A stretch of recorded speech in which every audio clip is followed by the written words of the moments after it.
Welcome back to another episode of Sexy Marriage Radio alongside my wife, Pam. Always good to be here. And especially today, I want to say happy birthday as we're recording this. This is Corey's birthday. Yeah, the day before this airs, we're down to the wire on getting this thing recorded. It's an honor to spend another lap around the sun with you. And I'm just excited for the next year for you. Absolutely. Happy birthday. Thank you very much. Yeah, this is fun. And that's kind of in the same spirit we're going to do for the episode today. It's just not a best of, but it's, I mean, I was anytime, you know, birthdays, you get a little contemplative, and this one being 55. It's one of the bigger ones because for whatever reason, the ones that end in fives or zero, that they seem to be bigger than, you know, that's what determines if you round. Yeah, that's what determines if you round up or down. Right. So you get kind of contemplative and just reflective of looking at life and looking at what's coming ahead and where are you and what's the legacy and all the different things that we can do, particularly as you start getting into your 50s. I've noticed some different aspects have started coming to the surface of drilling in deeper. And so I thought what we would do today for the episode is this episode. So that's a long time. Yeah, it is. Of being on the air with about 7 years of it being with you, which has been fantastic to have this joint journey together beyond just our marriage that we do, but actually have a mission together. And so this isn't going to be something that's like a best of. I wanted to be more honest than that, of like, what have I learned about just life and marriage by having a relationship not only with you, but also a relationship with the nation. And what's fun is just kind of looking back through the history of all the shows. What are the themes that have kind of come up as we're doing this? And so I'll be curious your take as this is going to see if you see some of the same things I do, or if something is a little intriguing to you. So I'm kind of counting on you to help. Yeah, I'm interested to hear what you've got to say on it. Because again, we don't plan these out. And I particularly didn't since I usually it's birthday. get surprised. I didn't give her any heads up today. Yeah.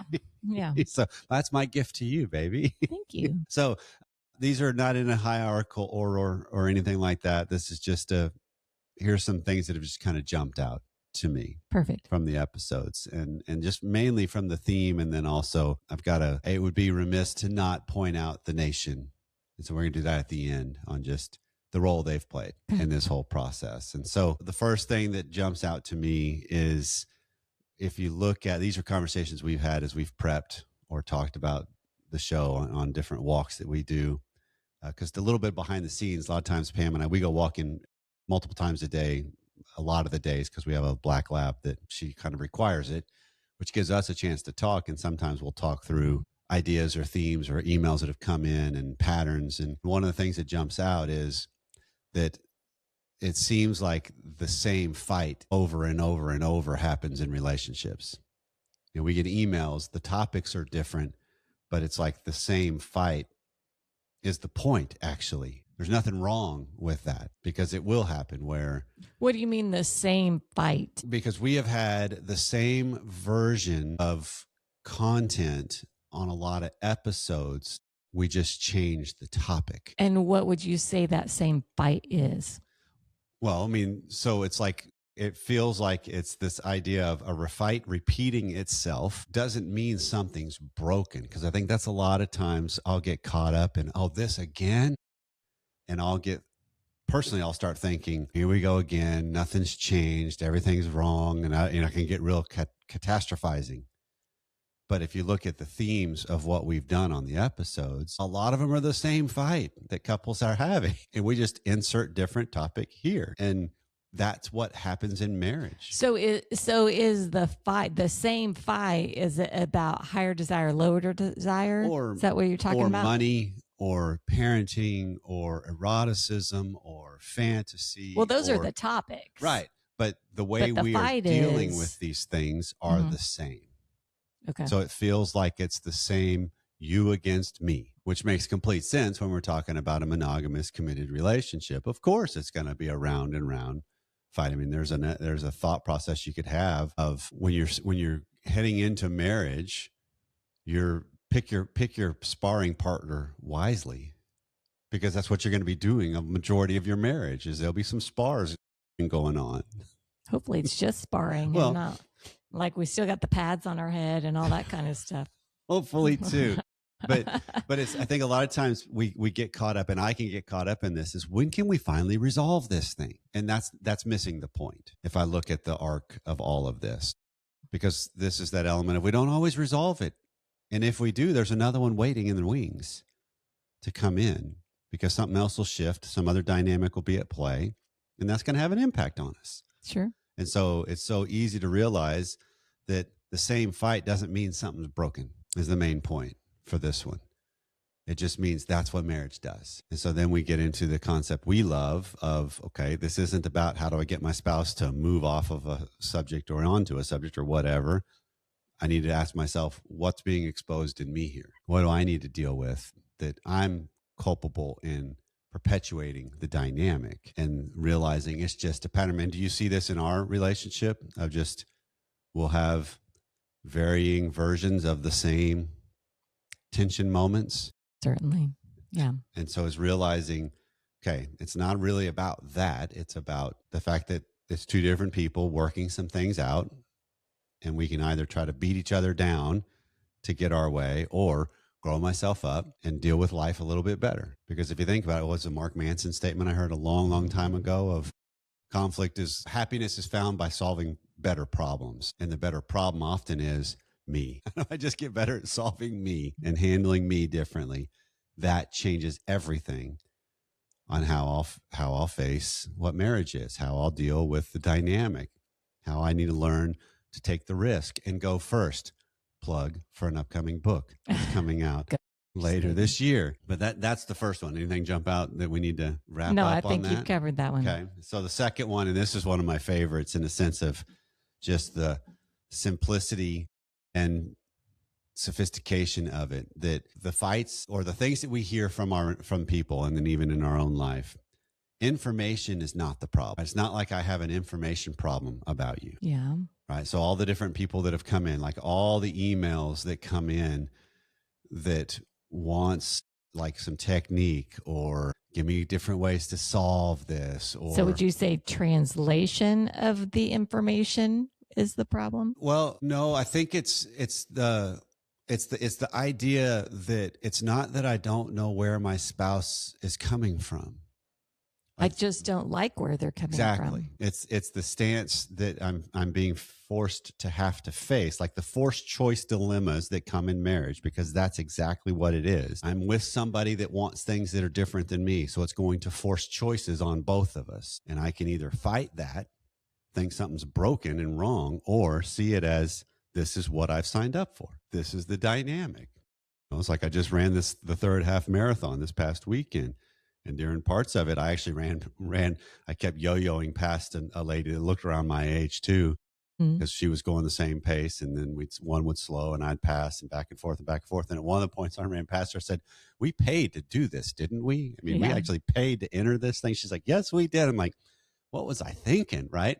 And it's just that element of when I get caught in the throes of something deep, I can easily take the stance of, well, I don't even want to have to do this. So, and rather than realize, wait, I chose this. And so the dynamic that I'm having to face is I'm a volunteer in this aspect. And so when I'm facing dynamics in our marriage, it's not that I don't know where you're coming from. It's the fact that I don't like where you're coming from, or it's going against what I want. And so it's not about if I could just understand you more. Well, logic kind of gets thrown out the window in some of it. Right. When we can stand back and look at the information that's there logically and really think through how things work, we can make things logical and figure out solutions. But when we're with our spouse, someone we love, logic can be thrown out the window. Yeah. And well, it's that, but it's also most people, let me phrase it this way. I think most of us, I know what I need to do. Do I have the courage to actually do it, to speak it, to say what I really want, to be honest about some dynamic? Because then we get caught in this dilemma of, yeah, but I don't want to hurt your feelings. I don't want to come across as mean. I don't want, which is me trying to massage the landing of things, which I can't do. I can influence it some by being clean or cleaner, but there's going to be some pain and hurt and disappointment when we're real honest about dynamics. When I really let you see me, you're not going to necessarily, as Schnarch would say, stand up and applaud. Yeah. Some of it's going to be like, no, I don't want to know that part. Mm-hmm. I don't want to know that I impact you that way. I don't want to know that that's an annoying thing because I don't like that about me either. You know, those are the things that are at play that are just naturally going to be exposed. And so it's not about lack of information. And if I look at a lot of the different emails over the history of the show, it's everybody's, and I will do this too. We're looking for the silver bullet. Give me the one piece of information that will finally crack the code, and we can now deal with this in calm, nice, edifying ways. When a lot of times, if we're going to really deal with some of the issues that happen in marriage, they're tough. They're real exposing. They're real risky. And it takes tremendous courage to face those things and not lose my cool and blame you or everybody else for my lot in life. And instead, it's realizing this is the path forward. So it's not about I need more information. I mean, I wrote an article a couple of weeks back on the most well-read man in the room that still had trouble actually living that. I'd have the knowledge, but I'd have trouble actually living it out. And that's what I'm talking about here is the emails that we get a lot of times will land on me because it's like, now they're meddling with some of my things. Yeah, well, you can think through things on paper. Back to my point about logic, I can think through things on paper, but logic gets defied, right? And how I know I should handle something gets defied when my emotions get into it, when my anxieties. And one of the keys for this is the people that listen to our episodes, or I hear this with clients a lot, particularly at the beginning of the relationship we create, is I'll talk about something that is kind of painting a picture of here's what you're facing. And I'll hear I know, but, and then they give me the reason why they haven't actually faced what they're facing. And so anytime I find myself, I know, but that's me avoiding something. That's not lack of information. That's me not wanting to face the information. Yeah. And so that's just kind of a cue that when you see this in your own thought processes, or you hear yourself saying this, you're holding yourself hostage here. Yeah. It's not your spouse. There's got to be a way around it. I'm special. And if I could, there's a way I'm a smart guy. I got a PhD. I can figure this out so that it'll land the way I want it to land with you. And you'll finally understand what I'm saying and come around to my way of thinking. Yeah. 55 years of my life, 33 years of our marriage, that hadn't happened yet completely. Yeah. All right. And so here's the next one. I like this one too. This is kind of the phraseology I've started using more and more. It's in the Go First book quite a bit as well. That's coming out, is that I can have an accurate map of your spouse and still miss myself entirely, be blind to myself. I can have an accurate map of my spouse or your spouse. I can have an accurate map of you. Okay. And miss me entirely, right? That I'm totally blind to me, but I have a pretty accurate map of you. Does it do any good to have a map of your spouse if you're not understanding yourself at all? It gives you a pretty good way to continue the path of trying to navigate where I'm focusing on things I don't control. Which, to everyone listening out there, that's not a prescription Correct. That we would advise. Right. You don't try and focus on things you can't control. Right. And so having an accurate map of your spouse isn't the same thing as understanding and being aware of my culpability in it. Because there's a lot of times where we get caught in this dilemma of maybe I can crack the code. I mean, I keep using this word because I think most of us think marriage is a problem we can solve. It's a dynamic we can solve. And the key to it is figuring you out better. In my case, I could figure you out and I'll just read the room well. I'll serve well. I'll love well. I'll respect well. And that'll solve all of this. When could be clueless to, I'm not positioning myself in a manner to actually be felt or seen. I mean, what comes to my mind is this is something I said years and years ago one of the first times I had a chance to speak, coming when I was still in grad school. And I was talking about the whole, if what all of us really do want is, I want me to be loved, right? So personalize this for everybody listening. So I want to be loved. And so I'm hoping me will be loved. But what I'll do when I'm reading situations is sometimes I'll read it as, oh, I need to be this to be loved. We're raised this way. I need to excel with my grades. I need to excel with sports. I need to be very kind and courteous. I need all these different things, which are good at face value. But when I overemphasize some things that aren't me, what winds up being loved isn't me. But underneath it all is, I want me to be loved, right? And so that's the dynamic of, I'll be what I perceive you want me to be in hopes that I will be loved. But what you wind up loving is I'm perceiving you want. It's not necessarily me. And this has taken me a long time to kind of articulate it, of, how am I being genuine? How am I being real? How am I being completely myself as much as I can in these, to let that be what leads my life more, rather than the massaging, the posing, the pleasing, the overemphasizing, the negating, some of these things that are like, wait, that's not actually me. That's what I'm perceiving somebody wants. I'm just going along to get along. How is mapping your spouse different than being a student of your spouse? So mapping your spouse is more about reading and how you are positioning yourself with them. Being a student of your spouse is learning about who are they quintessentially as themselves. So it's realizing that I have learned, and it's sad to think it took me a long time to actually get this deep down and have the self-knowledge to realize what I'm up against when it comes to interacting with you at various times throughout the year. Because I've mentioned this before, I'll reach out to you at work and then be upset that you don't have time for me. And now I've got a better student. I'm a student of you realizing I understand the way you're wired. And so there are more times now that I may want to reach out just because I want to connect and talk real quickly about just nothing, that I won't, because I'm like, I'm not going to interrupt her because I know who she is. She could be in a zone. And that's the way she's wired while she's there. She needs to be there. Perfect. That's about her here. That's being a better student of, that's who you are. Okay. There's nothing, that's a neutral thing. There's not a good or bad about that. Context is what makes the difference on where it lands on that scale. But it's understanding I can be a student of you and learn who you are, what makes you tick, and then how do I position myself according to that, rather than the flip side of that is, I position myself in hopes to get what I hope I will get by fitting into a mold that I think you'll appreciate, and then respond but it just creates this vicious people pleasing cycle. So it really becomes complex.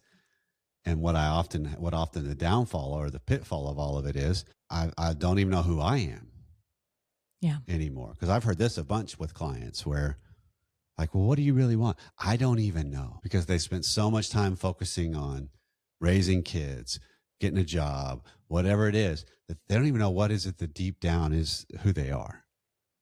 What do they really want? Yeah. What makes them tick? Because that's what actually creates the more fulfilling, vibrant life, is being who you want to be. As much as that is defined in your relationship, your spiritual life, everything, because we're all in a process of molding. But who are you uniquely made to be? How are you in the path of that, rather than, I'm just trying to navigate this and hope that everybody likes me? Because not everybody's gonna. That's just the way it's gonna go. So get okay with people not liking There you you. go. That's another thing. There's a little side note of doing the show. Over the years of doing this, we've had multiple times where people have emailed in not liking something we said, or not liking a stance I took, or Sure, kind of taken on something. And every time it's come at me or whatever, it's like, okay, let's go. I'll have a conversation about that. I don't necessarily enjoy these, but I've gotten better at, I'm open to talking more. Please tell me. yeah, Right? we truly want the feedback. But what I found is, the very first time anybody ever did this about you, I was going to have I had a real hard time. Let's talk about this. I wanted to light into the because it's like, oh, no. You can come after me all you want. You don't mess with Pam. I appreciate that. I very much appreciate it. That's funny because it makes sense. I mean, all of us, think about that with our kids, and someone messes with our kid, we really don't like it. Mm-hmm. And I equate your reaction on that very first one to this. All right. So here's another one. This kind of fits some of the same vein we just talked about of how information isn't the problem. It's not that I don't know. If you talk about looking at the arc of almost all of the content we've done, and then if I'm honest at looking at the mirror in my own life, avoidance is the real problem. That I'm avoiding what is right in front of me and trying to characterize it as a mismatch or a misunderstanding or why won't you open up, and and all these different things, rather than realizing what I've learned is that it's not having the courage to actually let the conflict be what the conflict is, because we're not going to have smooth sailing 24/7.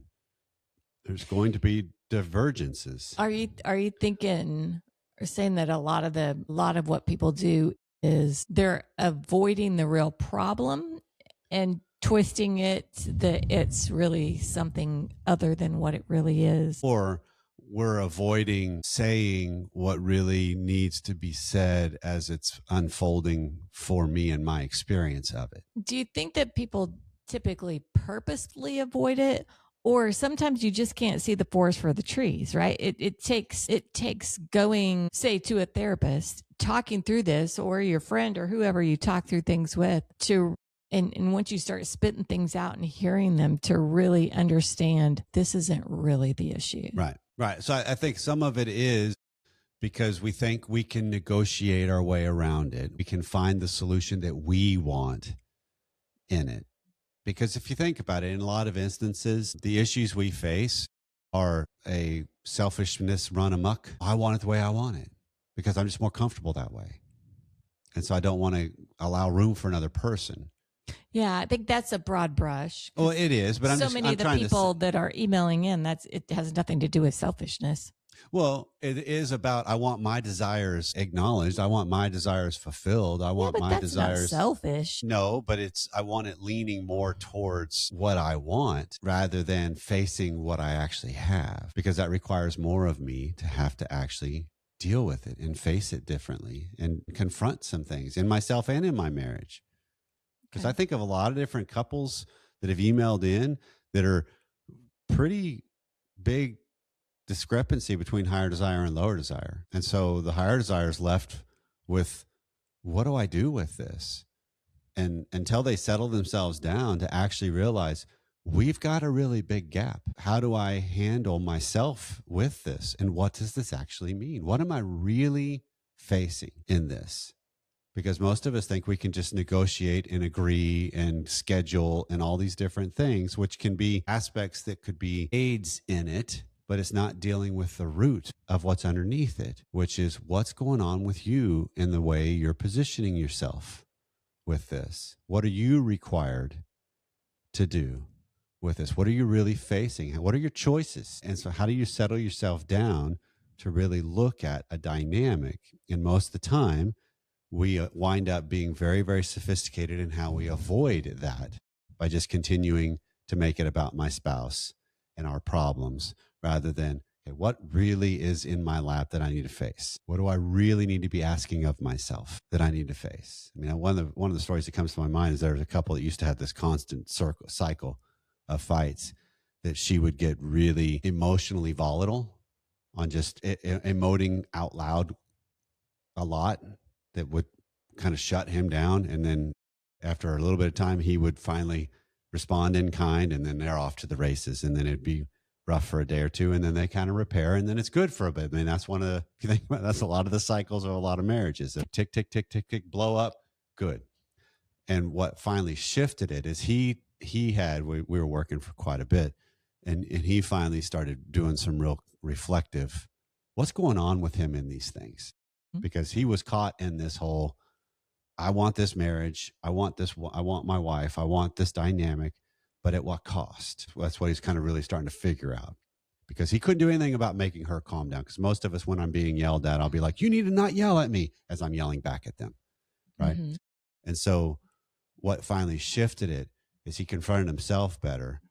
And during the next thing, after it blew up and they kind of had their repair conversation the next day or 2 days later, he didn't come in with his normal, we got to figure out a way to do this. I'm tired of this, all these kinds of things, because that required collaboration. And Sure. instead, he actually just came forward to her and just said, I'm really scared. I'm really scared at the state of where this is going.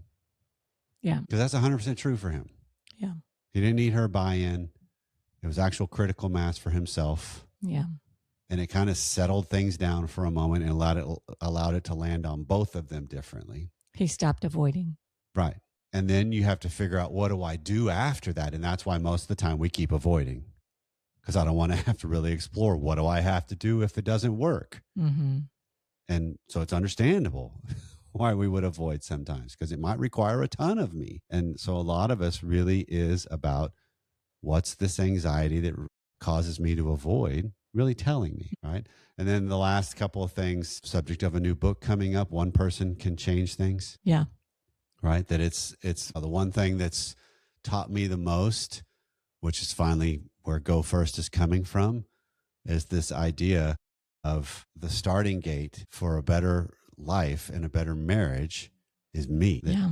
When I handle things better, when I become Gandhi, be the change you want to see, when I do that, lo and behold, I oftentimes start getting more of what it is I was really wanting. I've seen this in my life of when I finally just started, all right, you know what? I don't need to be the people pleaser, nice guy that I was for all those years, but I still want to be liked. That was kind of underneath it all. Sure. And lo and behold, when I started just being a little more confident and a little more me, a little more raw, if you will, I found out that was liked. Figure. So it's realizing that it just takes takes the courage to start, takes the courage to look at myself and just handle my side of the equation. If I'm frustrated the way my kids are acting, okay, what if I change the way I parent a little bit?